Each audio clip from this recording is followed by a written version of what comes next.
Hello, and this is my review of the KGM Torres SUV.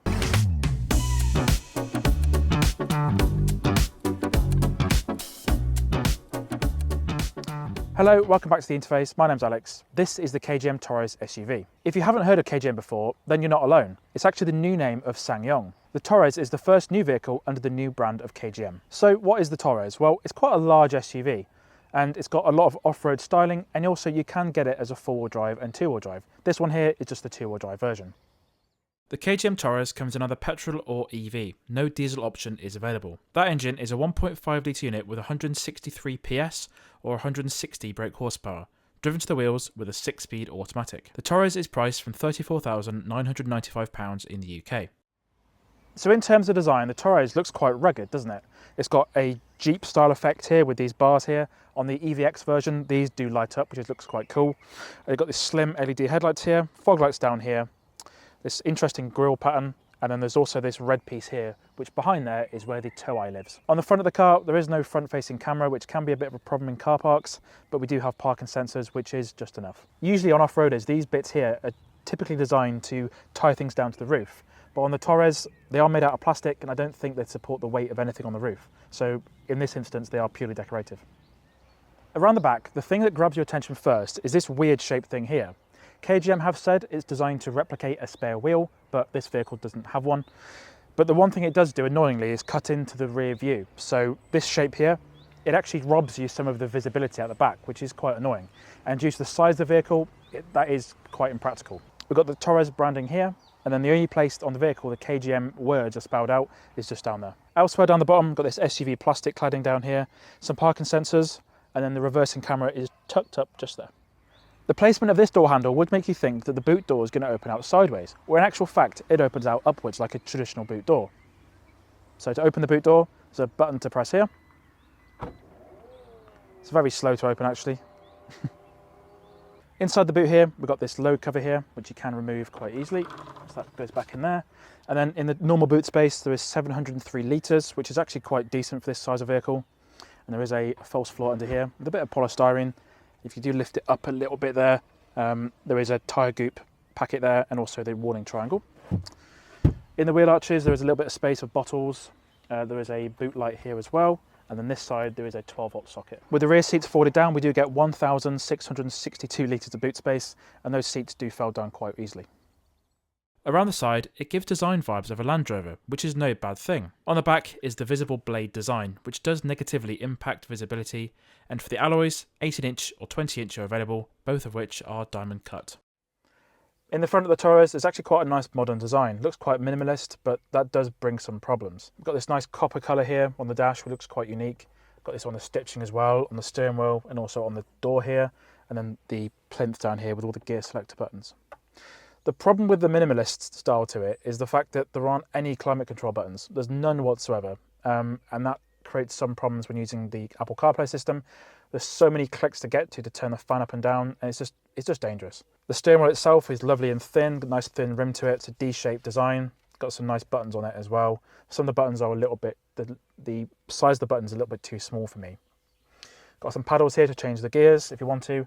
There's no buttons down here at all. And then we also got the mirror controls and the window controls. We've got a central floating plinth here, which has two large cup holders, which as you can see, just these sort of flask things just wobble around all the time, which can be a bit of a problem. Got the gear selector button down here, which is a little bit finicky to use. You have to double tap it to go backwards or double tap it to go into drive. A little bit annoying. The fact that this is floating, which does open up a lot of space underneath it here. We've got a wireless charging pad down here as well, and we've got this unique system for putting your phone in, and there's a little hole to route cables through to the two USB-C ports down here. When I tried using this, my phone did fly about, so I ended up just removing it completely and putting my phone down there. It did seem a bit pointless, really. We've also got a 12-volt socket here, which is 120 watts. And then for the infotainment screens, we've got two large screens here, one for the driver, which is really clear and easy to use. And then we have got an infotainment screen here, which has support for wired Apple CarPlay and wired Android Auto. The Torres does not support wireless Apple CarPlay or wireless Android Auto, unfortunately. The seats on the Torres are not the most comfortable seats I've used. For the first 10 minutes of driving it, it seemed like they would be quite comfortable, but after a 2-hour journey, I got quite bad backache, which is quite unfortunate. They do have support for heating and cooling, and they are electronically adjustable. In the back seats of the Torres, there's actually quite a good amount of space. Decent amount of legroom here, up to the passenger seat. Good amount of feet room underneath that seat as well, so I've got enough space to move my feet around. These seats here are actually not very supportive. It just feels like one large bench. It feels like a pickup truck bench seat actually, but these seats, they're not massively supportive. They look quite nice. They are heated as well, but yeah, in my opinion, they're not the most comfortable seats in the world. Moving into the central seat, this seat really should only be used for a short journey really. This transmission hump is actually quite large and does encroach on the feet room for the rear passengers. So if you are carrying 3 people in the back here, maybe keep it to a shorter journey if possible. For amenities for the rear passengers, there are air vents here, also 2 USB-C ports, both of which are 27 volts. And we do also have 2-stage heated seats for both of the outer seats. What's quite nice is we also do have blinds on the rear windows, which clip in quite easily as well. We do also have rear mat pockets. These do look a little bit cheap, and the rear of these seats are quite hard plastic, but these don't open very far, so getting things in and out might be a bit of a problem. In the middle of this seat here, we do have a central armrest, which is quite supportive. 2 weirdly shaped cup holders, like a D shape, so not too sure how larger cups may get on with that, but at least we do have that. So what's the Torres like to drive? Well, my first impressions were, this just drives like a pickup truck, which probably isn't what KGM were going for with the Torres. It's supposed to be sort of a kind of an SUV that goes head to head with Skoda potentially. So it's not premium, it's not entry level, it's sort of mid-range. But over the last few hundred miles and about 10 hours driving the car so far this week, I can say that it doesn't impress me in terms of its driving characteristics. It drives like a pickup truck, the ride's very busy, imperfections in the road seem to upset it quite significantly. There's a lot you can feel through the steering wheel in not a good way, and there's the 20-inch alloy wheels.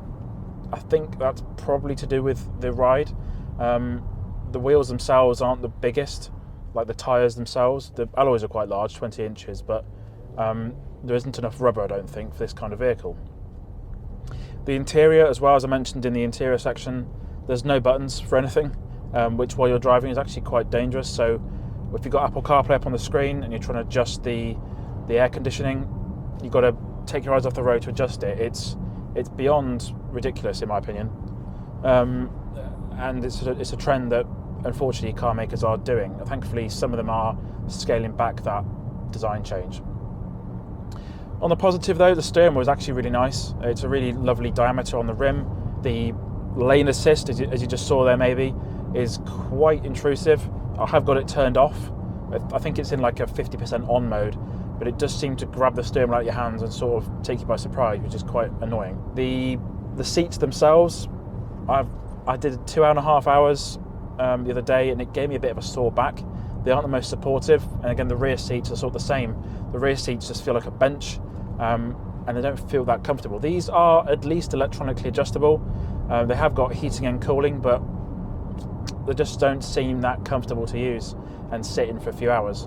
The fuel economy on this car isn't the best. KGM do quote about 40 miles per gallon, and I'd be getting 38 mpg. It's an expensive car to fill up, so it's about £75 at the moment to fill up with current prices. So it's a 50-litre tank, and it just takes petrol. This isn't a hybrid, so the fuel economy is going to be a little bit less than what you'd hope for.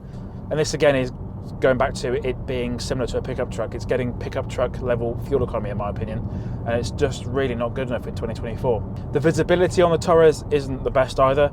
We've got some quite large A-pillars here, and due to the fact the bonnet sticks out a long way, putting out of junctions can be a little bit tricky. You're sort of going to edge yourself forward, especially around the countryside like this. And then around the back, in the back rear quarter, we've got that blade silver piece, and that impacts the visibility quite significantly, unfortunately.